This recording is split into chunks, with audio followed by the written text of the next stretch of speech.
For this final video in this series where I'll be making a functional and timeless set in collaboration with Burda Style and Ribla, I'm going to go in to actually stitch all of my pieces. In the previous one, I showed you guys like how I put the patterns together, sourcing my fabrics. Now it's actually time to sew everything.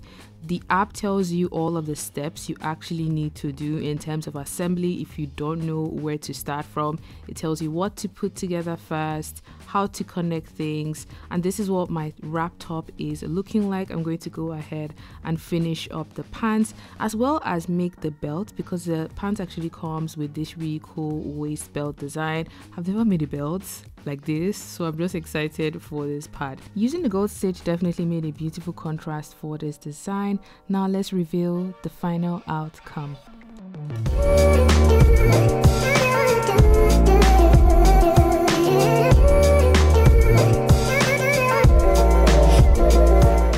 I absolutely love the outcome of this project, and I hope you guys do too as well. You can shop this pattern bundle on the Ribla app. This pattern is designed by Burda Style, and it's a lot cheaper if you buy the bundle compared to buy the patterns independently. The link will be in my bio, and I can't wait to see what you guys create. By the way, do you prefer the set tucked in or with the top over the pants? Let me know in the comment section down below.